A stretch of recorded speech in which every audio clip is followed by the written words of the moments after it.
сегодня собираемся в 4-й раз по этой самой насущной, болезненной, беспокоящей нас всех проблеме – татарский язык.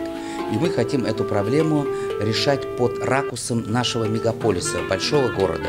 Как нам в этом большом, огромном городе, где всегда жили татары, где всегда татары были 50% татар, 50% русских, как нам в этом большом, огромном городе сохранить нашу культуру, фольклор и язык?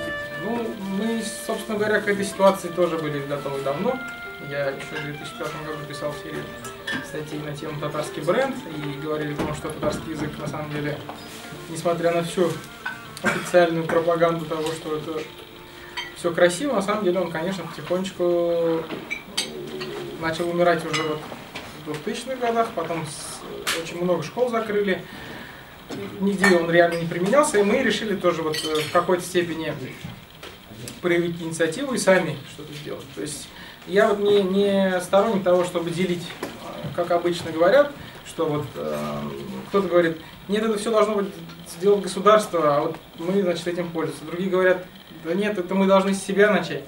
Особенно смешно, когда люди, которые работают в государстве, говорят, что мы должны с себя начать.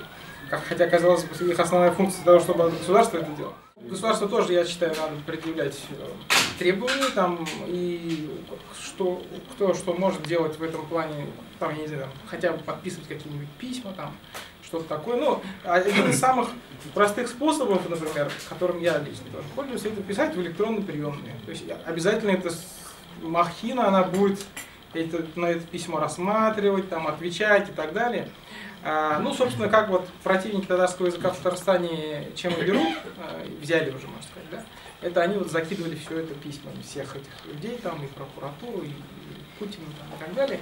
Ну, понятное дело, что это только как бы повод, но тем не менее, повод тоже нужно дать им. Что касается вот собственных вещей, я, конечно, могу тут очень долго говорить о том, что там делалось, и ну, можно сделать, да, но я думаю, что если вот так подойти очень утилитарно, то татарский язык, для того, чтобы его сохранять и как-то развивать, ну, нужны две материальные вещи. Да? Это значит, время и деньги.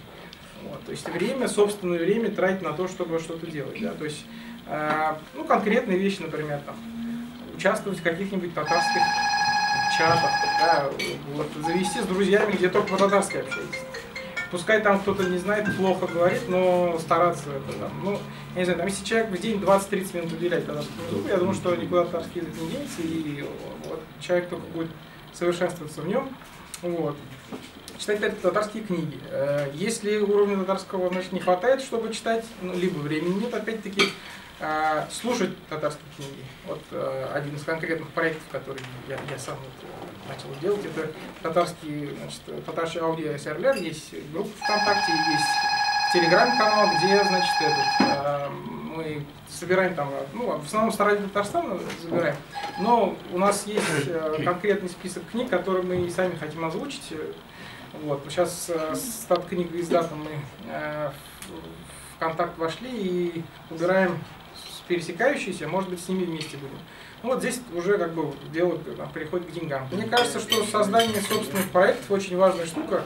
Ну, конечно, поддержка других тоже обязательно нужна. То есть там сейчас очень много всяких краудфандингов, всякие книги издаются, каких только инициатив нет, все это нужно тоже поддерживать. Там, пускай там где-то 100 рублей, где-то, может быть, 500 рублей, но все равно это все очень полезно для этих людей. И если бы спросить, что можно сделать конкретно, я бы, например, создал некий фонд поддержки татарских инициатив, где бы, с одной стороны, привлекать надо предпринимателей, а с другой стороны, вот именно как-то устраивать типа смотр, конкурсы разных татарских проектов, и чтобы это выбирало жюри независимое, состоящее как из представителей общественности, так и там ученых, татароведов и не татароведов.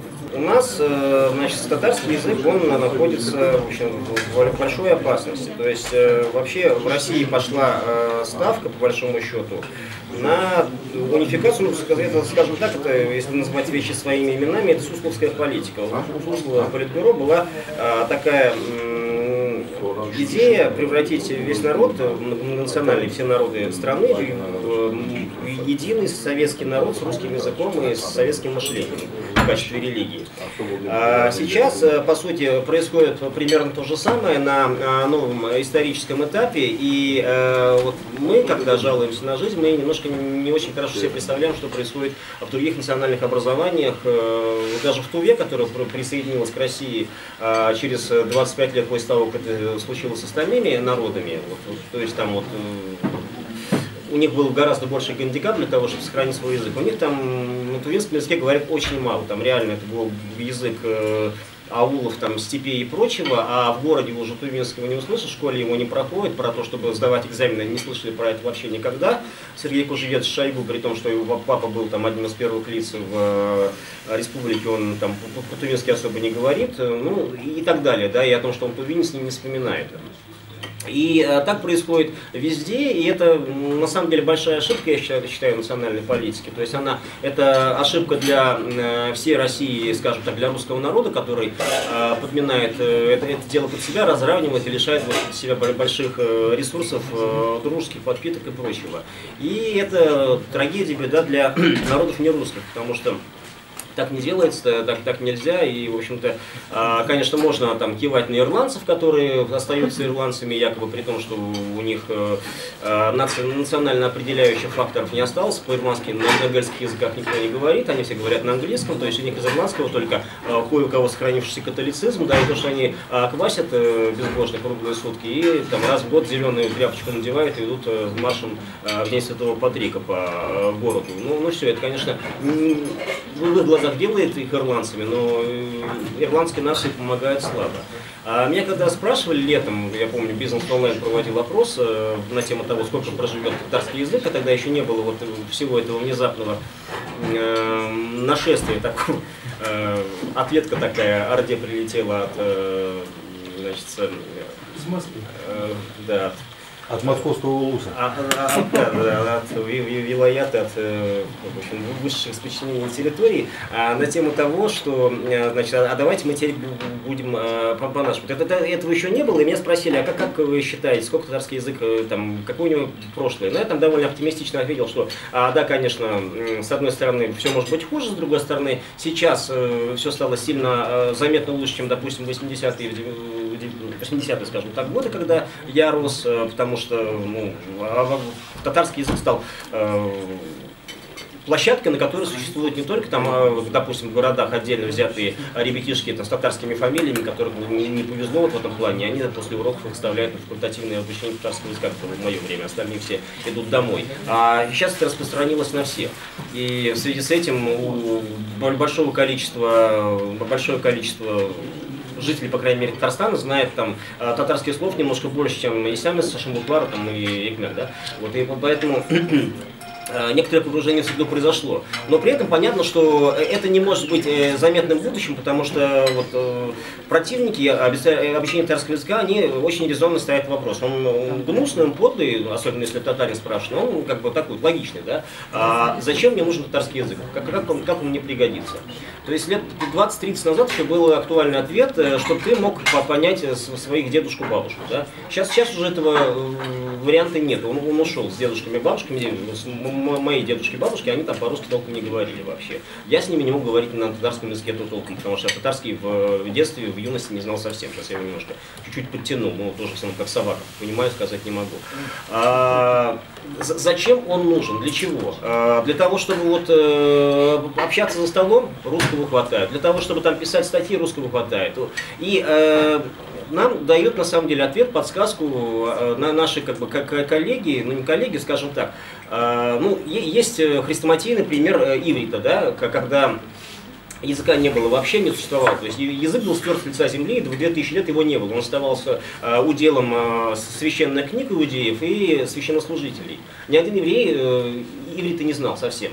Потом, так сказать, методом больших-больших денег, достаточно умной политики, создания вражеского кольца, кнута, пряника, и иврит стал живым языком, на котором сейчас разговаривают там, то ли 3, то ли 4 миллиона человек, и, в общем-то, это поголовье растет и будет расти. Но в наших условиях это не очень сильно работает, потому что вот мы видим, да, допустим, если брать совсем крайнюю версию, да, вот, что может мобилизовать, допустим, нас на общение на татарском. Мы вот здесь страшно сильно обиделись за язык предков, за самих себя, перешли разом на татарский. Да, почему? Потому что нас, типа, старший брат русский обидел, и вот мы не должны вот на этом говорить, мы должны сказать, что мы сильные и прочее, и прочее. Это не очень работает, потому что вот это нам показывает, допустим, пример Прибалтики, пример Украины, которая сейчас находится в состоянии войны с Россией, в общем-то, там примерно 70% населения, и мы не берем в счет восточные территории, но 70% населения, по крайней мере, городского, они исходят из того, что Россия это враг, и русский язык, он, наверное, нехорошо на нем говорить, но тем не менее ровно те самые 70% на русском в основном говорят. Вот. Это не критерий. В Прибалтике тоже на русском все более-менее говорят. Там есть экономические, культурные, социальные объяснения, что угодно, но это не факт. Ну вообще все-таки я не хотел, чтобы мы противоставляли себя татаро-русские. Это так не работает, это глупо, это самоубийственно, потому что мы все равно сидим, и в том числе и на русской культуре в большой степени. И через, там, со времен Тукая, там, через русский язык нам очень многое пришло и продолжает приходить. Что, на мой взгляд, более продуктивны примеры, допустим, ну вот японский язык, да, вот в 30-е, в 40-е, 50-е годы никто не знал ни слова по-японски за пределами Японии. Там, если бы кто-нибудь заговорил по-японски там где-нибудь в России или в Америке, мы бы засмеялись, какой-то собачий лай, да, и вот, ну, что-то непонятно было, там, аригадосы вот тут. Сейчас, я не знаю, если у вас есть там, дети в возрасте 10, там, 14-15 лет, племянники, внуки, кто угодно, вы, наверное, можете обратить внимание на то, что они по-японски знают там, от 10 там, до 50 слов, кто-то учит, кто-то еще что-то. Это вот ерунда происходит во всем мире. Почему? Потому что у них есть мощные культурные какие-то объекты, которые непостижимы в переводе, которые понимают только японском языке, и этих объектов очень много. Они переводятся на английский, на финский, на русский, как угодно, да? Но все равно, если ты там true любитель всего японского, а у японцев есть чего любить, ты должен это все выучить хотя бы на базовом уровне и в это залезть и поучить, да? И мне кажется, вот этот пример, он гораздо более... Или там скандинавские сериалы, куча народу, ну не куча, ну не миллионы людей, но здесь тысячи людей, они вот устают ждать, пока их любимый сериал с датского или шведского языка переведут на понятный им английский, тем более русский, они начинают учить язык самостоятельно. То есть нам нужно создание смысла на татарском языке. Нам нужен некий фактор, который даст человеку стимул учить татарский, чтобы что-то узнать, чтобы понять. Пока этих факторов у нас практически нет. Ну это... вот клип татар. Клипы, да, вот Айгель, которые... Именно татар, я сам читал там комментарии, девочки писали, почему у меня мама не родила, значит. Нет, ну смотри, там у него один абзац, Салям Жаным, вот она на татарском языке, она проговаривает полголоса. Я раз 6 встречал это все в Facebook, меня просили перевести это дело. То есть людям это стало интересно. У меня сам сын, который еще татарский язык сильно не смотрел, когда там ВКонтакте увидел там Фархат, этот юмористический цикл, да, он на него запал и смотрел все как бы, передачи. То есть это делается левой ногой, это делается вот так вот в проброс, это делается не шутейно, но это уже привлекает кого-то. Если обращать внимание на такие вещи, если их продвигать, если искать современные формы, если не упираться в то, что у нас есть либо Ильхам Шакиров, либо Элвин Грей, прости господи, да, то ничего между этим не существует и ничего сверх этого быть не может. Если мы вот только на это смотрим, если мы видим смысл татарской культуры, татарского языка только на этих площадках, то мы сдохли, все, у нас не будет никакого языка. Мы не будем нацией, которая говорит на своем языке. А если мы не будем говорить на своем языке, мы будем такими же русскими, да, только которые там, значит, раз в год надевают чеплашку какую-то смешную, и, в общем-то, у них фамилии такие смешные, да, вот, как у меня, например, да, и ничем больше от русских отличаться не будем. Вот, а пьем так же, сало жрем так же, вот, все так же, потому что вера, она теряется еще, язык ведал, и веру тем более продаж, к сожалению, это доказано. Вот, и таким образом я призываю к тому, чтобы мы искали возможность создавать смысл на татарском языке, которые были бы актуальными, которые они классно, если они укоренены там во времена Булали, если они там Исаию Юсуф восходят и так далее, и так далее. Но не всегда это получается. Если это современная татарская песня, современный татарский графический роман, современный татарский фильм, потому что кино это вообще, вы сами знаете, кино, сериал это вообще наше все. Если бы мы все-таки первый сериал сделали не по белым одеждам, а почему-то более востребован, наверное, от этого хайп был бы больше. Вот, то есть я тут весь такой умный сижу, разговариваю, я сам пишу на русском, да. Вот, понятно, что уровень доверия к моим словам он снижается. Но, во-первых, я буду сам думать по этому поводу. А во-вторых, на то я уже пожилой эксперт, чтобы давать умные вещи, которые сам уже реализовать не способен. Тут сидят ребята сильно моложе меня, умнее меня, богаче меня, там талантливее меня, с более широким кругозором. Если вдруг кто-то что-то увидит, вы, пожалуйста, эти слова вспомните. Если даже они окажутся неправы, вдруг вы, оттолкнувшись от них, что-то свое воспримете. Я последнее еще хотел сказать про Зулейху, которая открывает глаза. Вот мы-то все свои, можем честно говорить. Роман, я никогда не скажу это на широкую публику, роман, он как бы, его трудно назвать татарским романом. Вот реально колониальный роман. Про то, как прекрасную туземку, как она, значит, мучила своей, вот если слово татарский заменить на что-то, получается такая вещь. Значит, на каких-то диких островах, в дикой там, значит, в диких джунглях жила несчастная, мучимая всех туземка, там, условно говоря, там, Нора, да, какая-нибудь, и у нее был страшный муж-козел, который ее там бил, насиловал, была страшная мачеха, которая ее тоже била, пыталась насиловать, из-за отсутствия аппарата не получалось, все равно она отбивалась своему. Потом появился прекрасный моряк, британский, например, рыжий, там, с трубкой и все такое. Он, значит, злодея мужа убил, ее взял под мушку, уволок, и все, у него наступило счастье, потому что она свалила из своих джунглей. Роман примерно такой. Но, товарищи, если нам не нравится, мы не должны это гнобить, так сказать, свою энергию направлять на то, чтобы чего-то утоптать. Не нравится, сделай лучше, напиши лучше. Вот. Я не считаю, что город Брежнев он лучше, я не считаю, что город Брежнев каким-то образом от Зулейхи отталкивался, потому что он был уже, в принципе, почти написан, когда Зулейха появилась. Но если мне удалось как бы что-то сделать, да, я никогда не скажу ни слова там не в пользу Яхи, потому что она сделала офигенно большое дело. Она привлекла интерес к татарам вообще, б, что очень важно, к татарской истории раскулачивания, которая была трагедией для абсолютного большинства татар. И то, что она про это сказала, пусть не так, пусть с неправильными, на наш взгляд, выводами, пусть немножко сместив акценты, пусть там на материале пошлого дамского колониального романа. Все равно это было очень большое дело, мы должны ей быть все благодарны. А если не нравится, давайте сделаем лучше. Я призываю, давайте сделаем лучше. Спасибо. Меня, наверное, побудило взять слово, я не планировал ничего сегодня говорить, слова Рустама, когда он спросил насчет онлайн-версии журнала. Вы знаете, это просто для меня близкая тема, я вообще представляю, наверное, творческую и культуру в этой части. Она мне интересна и близка. Я считаю, именно культуру татарскую нужно сохранять, но способы они могут быть разные. Да, есть печатные издания, есть онлайн-издания, есть музыка, есть фольклор. А я ближе к сфере кино, телевидения, сериалов. Это тоже приятно рядом с Шамилем сидеть. Я вот с ним немножко пару слов тоже сказал, что его слова мне близки.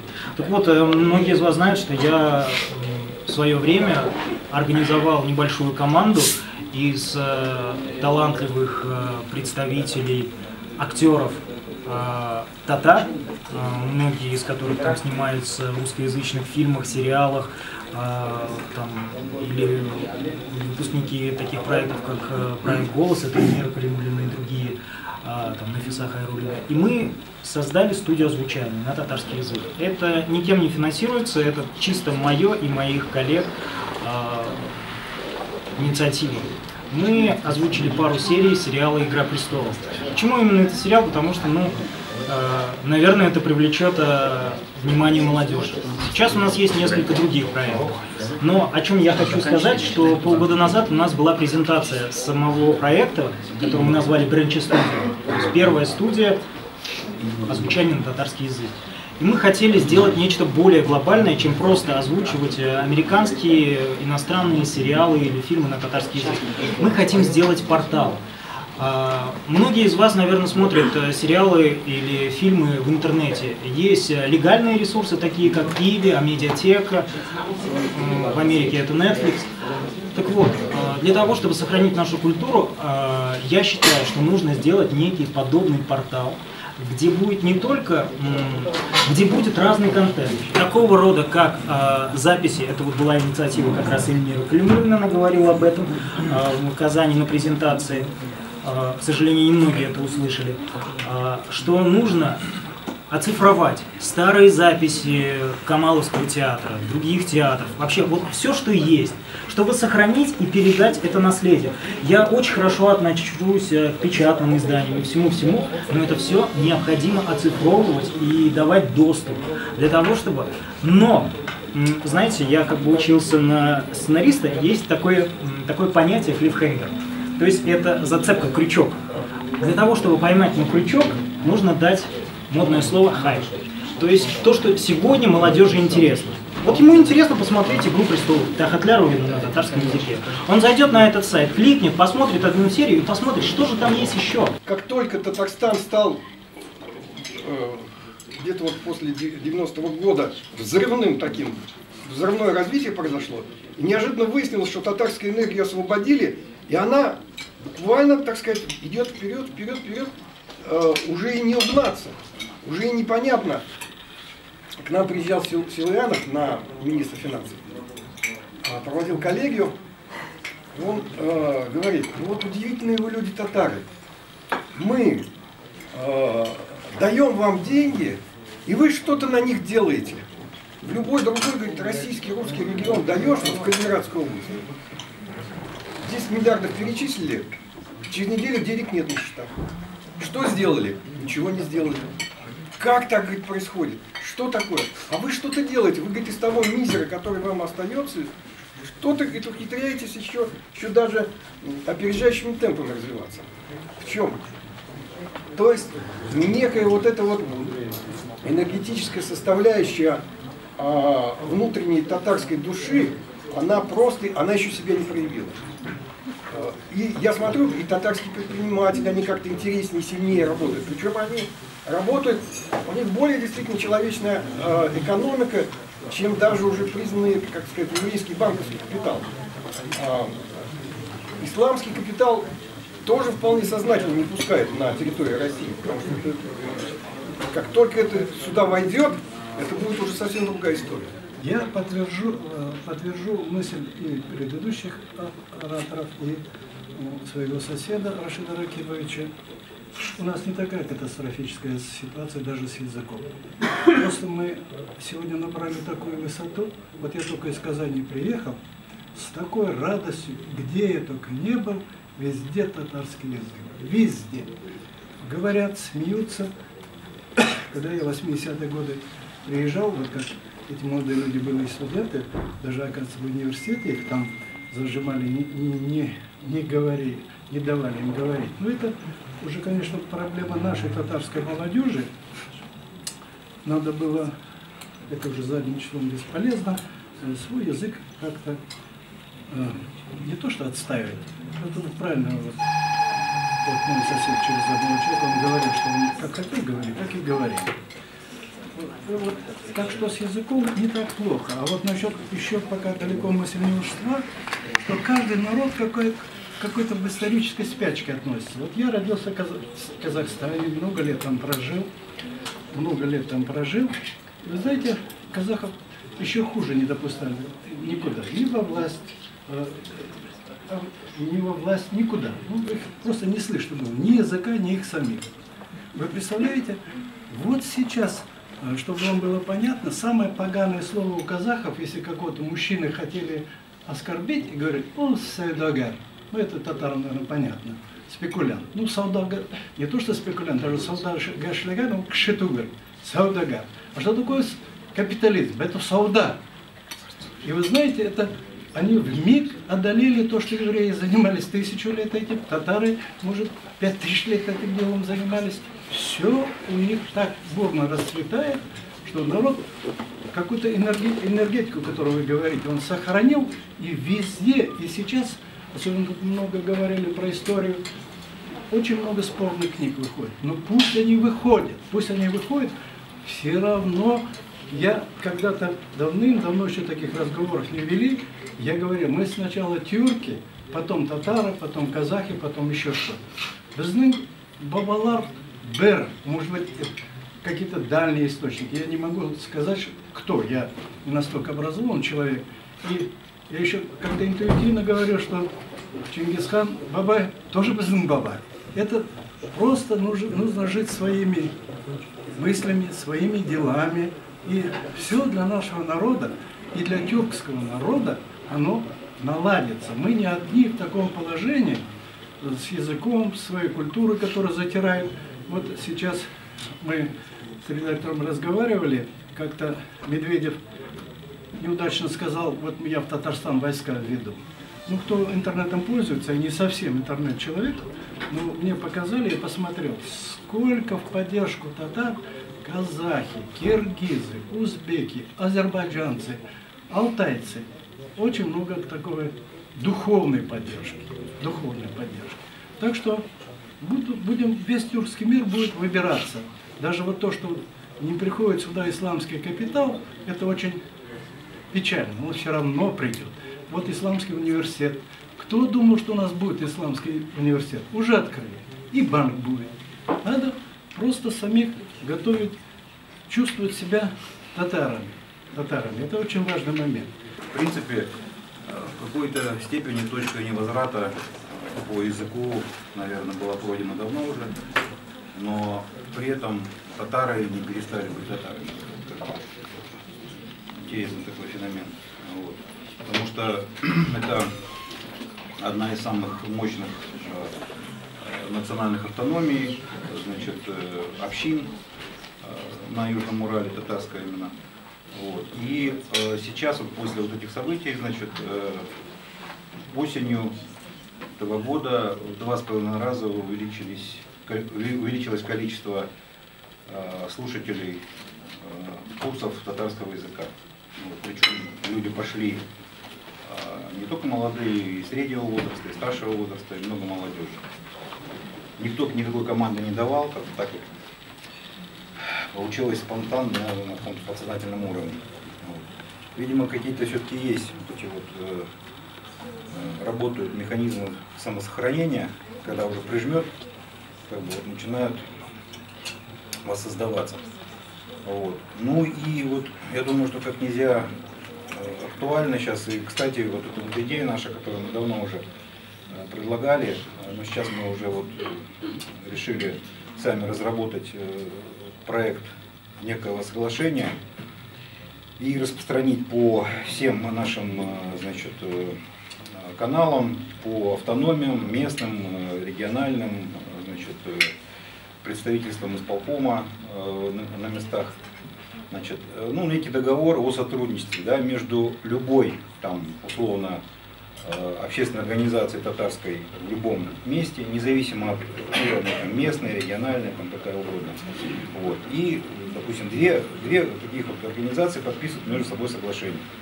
Там, о сотрудничестве, о взаимном там, культурном обмене, там, бла-бла-бла, все это как бы. И вот одним пунктом должен быть четко прописан о том, что обе организации признают территорию вот, действия, на которой работает эта организация, и территорию, на которой работает другая организация, территориями действия, там, не знаю, там, ну, как бы, татарского языка.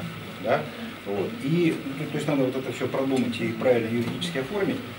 Вот. И когда вот в течение, допустим, полугода или года одномоментно будет подписаны там сотни, тысячи этих соглашений, то есть каждая с каждым подписывает, да, то, в принципе, вот такая вот сеть некая вот этих вот соглашений будет наброшена, она будет просто подписана и работать, да, работать в той части, в которой, ну, в части, допустим, культурного обмена, информационного обмена.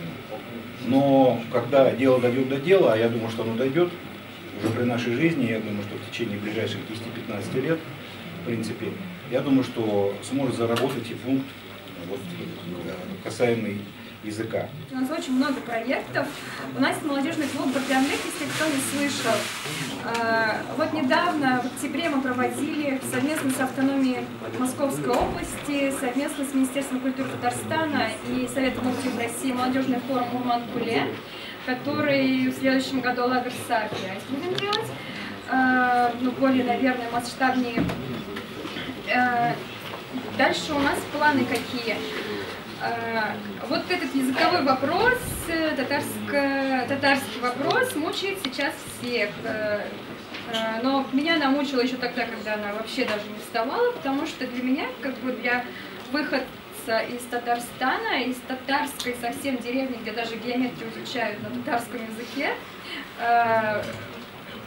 как мне объяснила мама, вот это создание клуба Бардамлет, там и не то, что создание, вот участие в руководстве клуба Бардамлет было необходимо для того, чтобы создать вокруг себя там татарскую среду. Сейчас у всех практически моих друзей татар, у которых есть, например, маленькие дети, у них такая же необходимость, чтобы создать такую же среду для своих детей. Потому что хоть и есть татарский садик, хоть и есть татарская школа, сложно создавать, чтобы ребенок со своими друзьями, с современниками общался на нашем родном языке. Поэтому у нас теперь новый амбициозный проект – это создание татарского детского клуба.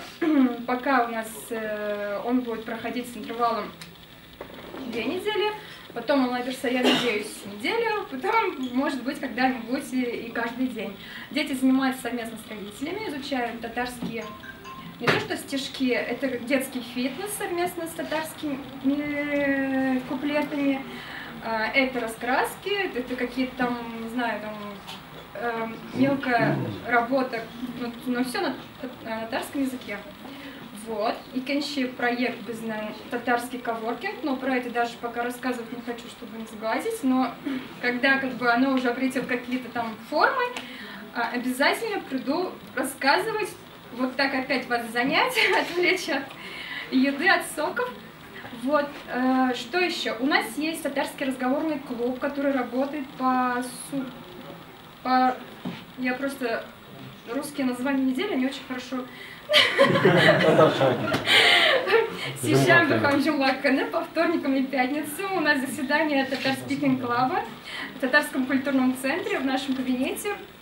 Вот, завтра, например, он будет в 7 часов.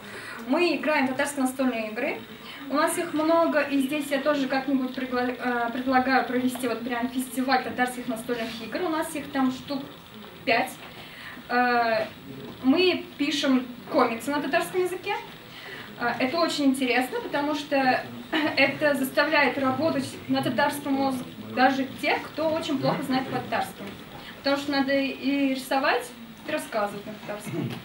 Вот. Еще мы просто разбираем любимые клипы нашей многоуважаемой татарской попсы, потому что попсу любят все, а о чем они поют, как бы мало кто знает. А мы вот разбираем, о чем они на самом деле поют, чем одна песня отличается от второй. Ну и еще куча других проектов. Еще, наверное, забыла про наш канал в Телеграме. Называется «Татарский с собой». Это как кофе с собой, но просто татарский язык с собой. Там 2, 3, 4 слова в день. Просто приходит как напоминание, как разговор. Например, «Афисун, апельсин». Тоже можете себе установить. Называется «Татарский с собой». Можно просто по поиску найти. Очень крутой канал, кстати. Брахмат. Я даже в Казани на форуме соотечественников обнаружила, что есть, оказывается, много подписчиков даже среди не татар. Когда девушки там по имени Лучана, Стефана подходят и говорят: это твой канал, типа мы там подписаны, это очень на самом деле приятно. Рахмат, ситуация складывается сейчас не в нашу пользу, и складывается уже на протяжении некоторого времени. Конечно, можем обвинять в этом в бездействии нашей власти, в принципе, то, что мы сейчас имеем накат на наш язык, это результат именно их недальновидной политики. Отчасти это будет справедливо, потому что, к сожалению, многие это прогнозировали развитие подобной ситуации, многие это видели, предупреждали. К сожалению, когда это случилось, у нас не оказалось плана «Б».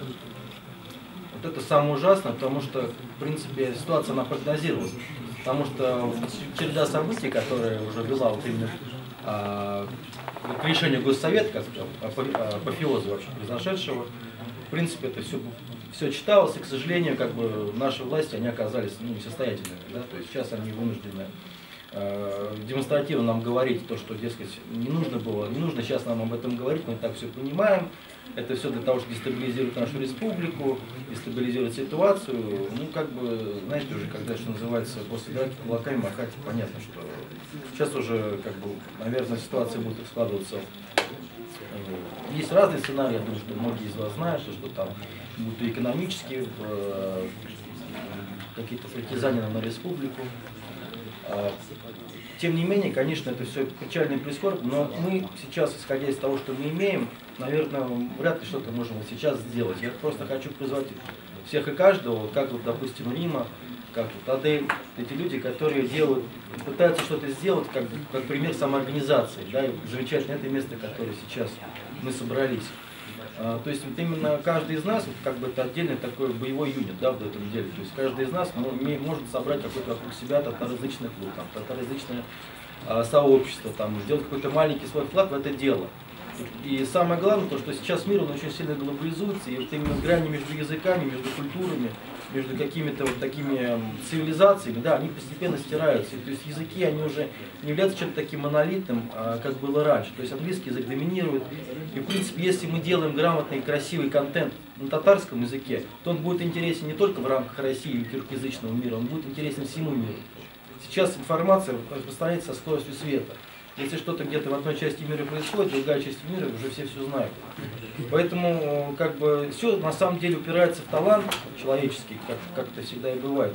И конечно, что самое главное, то что в принципе, наверное, должны делать именно власти, создавать вот эти благоприятные условия, чтобы эти таланты, которые есть много среди нашего народа, чтобы эти таланты они могли творить и создавать именно на нашем языке и на поле нашей культуры, а не на поле других культур, которые пусть даже кажутся более развитыми, более прогрессивными. Но тем не менее, как бы, я думаю, что вот эта вот задача, которая должна стать перед властями.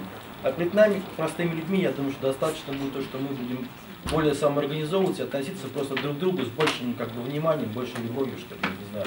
Потому что смотришь на другие народы, как реагируют на какие-то банальные вещи, там, да, конечно, можно сказать, что вот там. Сейчас этот скандал, да, в Ингушетии произошел, когда там девушку там сказали услуги, там, да, и там пришло там 20 человек, там, грубо говоря, бить морду редактору, да. Понятно, что могут сказать, что это варварство, дикость, глупость, но тем не менее, просто для меня это, когда человек, то, что я увидел, то, что люди заботятся друг о друге, люди друг за друга готовы встать. Если будет нужно обидеть женщину, они пойдут и накажут на общем. А обидят человека, они придут и скажут человеку, что ты не прав. У нас, к сожалению, вот этого нет. Ну, есть, но как бы не на том уровне, который хотелось бы. Вот я хочу, чтобы каждый из вас как бы об этом подумал, в том числе, и как бы, ну, скажем, с большей любовью, с большим вниманием и ответственностью относился именно к своим соплеменникам, товарищам.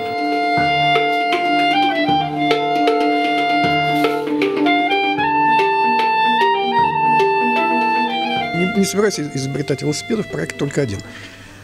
Любой народ силен своей культурой, силен своим духом. Татары всегда были воинами, всегда они составляли их. Если взять любое образование, в общем-то, российское какое-то, везде начинаешь вдруг неожиданно выскакивать татарский элемент. Асгар Шакиров, вот наш народный артист России, очень такой тонкий актер, он говорит: я смотрел на многие театры России, их около 800 или около 1000, да, и везде есть татары, актеры, и везде они в числе лучших. Если раньше мы были скованы, то есть нас загоняли в какую-то нацию дворников, нацию каких-то там носильщиков, но до 905 года ни в школу, даже средних школ не было как таковых, так сказать, в царской России было запрещено. Надо было креститься, чтобы учиться в царской школе. Сейчас вот как бы получилось раскрепощение. В советское время тоже было непросто. Сталин очень не любил татар, и Сталин все время стремился как бы в третьесортный народ превратить. Вот сейчас мы обрели, может быть, свободу, когда от нас именно зависит саморазвитие. Никто нам не поможет, конечно, да. Существует как бы конкуренция культур, но в этой конкуренции культур, я думаю, у татар есть огромные шансы стать одной из самых выдающихся национальностей мира. Издаю я газету 19 лет, и все время меня интересовал вопрос, сколько же татар в Москве, как они чем живут, и какие наиболее, так сказать, сильные и интересные татарские организации существуют в Москве. Вот познакомился с представителями штаба татар Москвы, очень как бы идейно сильная и очень татарская организация, и очень сильно интеллектуально насыщенная. Ну, понятно, очень много татар закончили и МГУ, и МГИМО, и состоялись в Москве. И, как обычно это бывает с диаспорами, они даже гораздо сильнее заряжены национальным духом, чем, может быть, даже татары, живущие в Татарстане. Ну, в силу, понятно, оторванности от общей, так сказать, от родины. Поэтому по приглашению штаба я приехал в Москву. Мне интересно сотрудничество с ними. Разные оценки численности татар московских. Лужков оценивал 1 миллион. Официальная цифра 150 тысяч, но это заниженная цифра, естественным образом. Поэтому, но ведь влияние... Москва-то сам по себе изначально сложился, как все знают, татарский город. Как говорится, известный Кучка основал ее, татарин. И поэтому вот этот вот татарский дух, даже и в Кремле он, я считаю, чувствуется.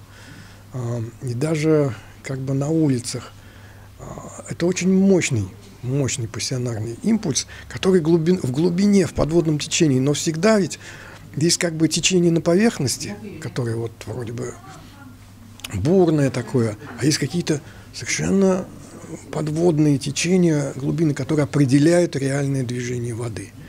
Ну, я считаю, вот этот вот пассионарный импульс татар Москвы, он, конечно, определяет сейчас во многом и, может быть, судьбу России. В тех нелегких условиях, которые сегодня складываются, и он чрезвычайно положительное, позитивное влияние оказывает на разрушение стереотипа, столь вторичности татарской культуры. Это очень революционно, может быть, он приведет к перерождению даже всей России. Потому что татарский... Вот я, например, я закончил авиационный институт, обратил внимание, что большое количество математиков татары. Родился я в Арзамасе 16, федеральный ядерный центр. Большое количество работников таких, причем довольно-таки сильного, так сказать, плана научного, татары. Берешь, более того, я начинаю анализировать русскую литературу, так называемую, великая русская литература, мировой феномен, да? А как она стала великой литературой? Она была калькой сначала французской литературы, во многом вторичной. Европа была довольно-таки рациональной, французская литература так и осталась рациональной. А русская литература эволюционировала с точки зрения лирики. Откуда вот этот лиризм русской литературы и даже трагизм? Я считаю, что это дар как бы сердца татарского, именно с Востока. Ну, старая концепция о том, что Запад – это рациональное, а Восток – это сердце. Вот именно вот это сердце и лирику в русскую литературу принесли татары. Это как бы такие незаметные. Всегда этот взгляд преследовался, значит, в подполье. Выясняется, что не то, что никакого татаро-монгольского ига не было, наоборот. Ну, как известно, хан Хубилай завоевал и основал Пекин, завоевал Китай и создал централизованный Китай, который сегодня, благодаря... То же самое централизованное государство в России создалось благодаря, конечно, татарскому фактору. Если бы его не существовало, это была бы, в общем, довольно-таки раздробленное на разные племена, очень разнородное вообще государство. Но тут получается так, что от этого мы не выиграли. Получается так, что мы как бы сделали добро русскому народу, да? А в ответ на нас возвели то, что Гумилев назвал черной легендой. Ну что ж, препятствия духовные только заставляют, делают нацию сильнее. Я считаю, засучив рукава, нужно работать. Каждый татарин должен стать своеобразным в любой сфере науки, литературы, искусства, культуры самым лучшим. Русские не захотели. Их не заставишь изучать татарский язык. Даже не потому, что методики плохие. Да? Я считаю, что даже самые распрекрасные методики все равно вот этот вот как бы имперский дух вышестоящего народа, старшего брата, да, он все равно будет психологически останавливать человека изучать. Как бы получается, ну зачем мне... Главный тезис вообще совершенно фантастический. А зачем мне нужно учить язык, который мне не нужен? Ну, извините меня, формальная поэзия тоже не нужна, как бы, да? Зачем учить поэзию, да? Зачем живописью заниматься, так сказать, да? Это же тебя обогащает колоссально. Причем татарский язык, я считаю, это язык несколько тысячелетней давности, праязык. И он мистически настолько сильно одарен, что люди, которые на нем разговаривают, вот есть же санскрит и синзар, да, два таких языка, на которых разговаривали жрецы, где передавалось какое-то такое, значит, тайная сила, значит, мистическое знание. Я думаю, что татарский язык примерно на таком же уровне, что некоторые духовные категории можно только на этом языке передать. А русский язык гораздо вторичнее. Очень много предложений мы здесь выслушали. Вот в 4-й раз собираемся. Значит, это очень полезные, плодотворные встречи. Первое, значит, все люди, которые здесь собираются, как правило, они не знакомы. Это 60-70 человек, значит, они между собой не знакомы. Они все татары, они все неравнодушные люди, и всех нас объединяет наша общая история, наша общая судьба, что мы продолжители Великой Татарской империи, и что мы неравнодушные люди к этой серьезной проблеме в мегаполисе. Салам алейкум. Bizim kardeş Tatar halklarga men özüm salamımды беремін.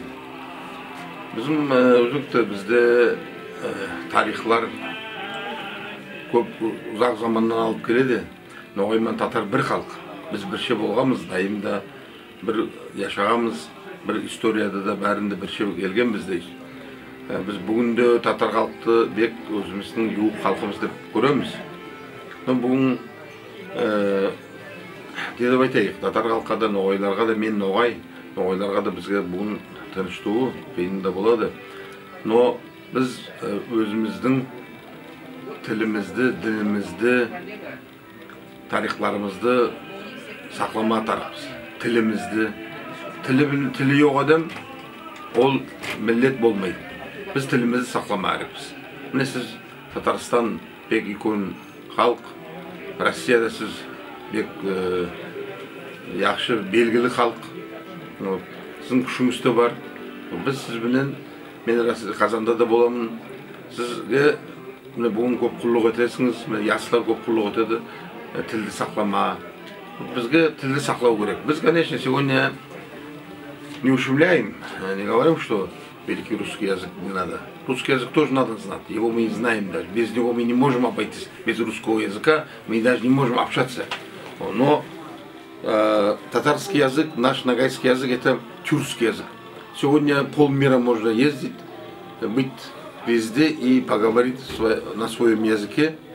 Поэтому мы должны этот язык очень любить, язык знать надо. Это молодым надо, детям всем объяснить надо, что на тюркском языке, на нашем языке, можно полмира сегодня ездить. И в Европе даже можно найти сегодня сколько хочешь. Я вот, где я бываю за границей, везде я могу общаться на своем языке. Вот поэтому желаю всем удачи, хорошего настроения, что наши люди должны сегодня, мы сегодня не должны нарушить российский закон, не закон региональный, но мы обязаны сегодня, должны сохранить обычаи, традицию, культуру своего народа. Ну, во-первых, я сегодня пришел на вечер увидеть татарскую молодежь, которая здесь довольно-таки часто собирается, и поговорить, послушать их. Поговорить нам есть о чем. Сейчас очень ответственный момент для нашего народа, для нашего образования, для нашего языка. Хотелось услышать мнение и молодежи, и высказать свое мнение. Прежде всего, обязательно нужно знать свой язык. С высоты своего возраста я говорю по-татарски, но не так быстро. Но я написал много книг, и все книги мои посвящены татарскому народу, мои герои татары, они издали по много раз.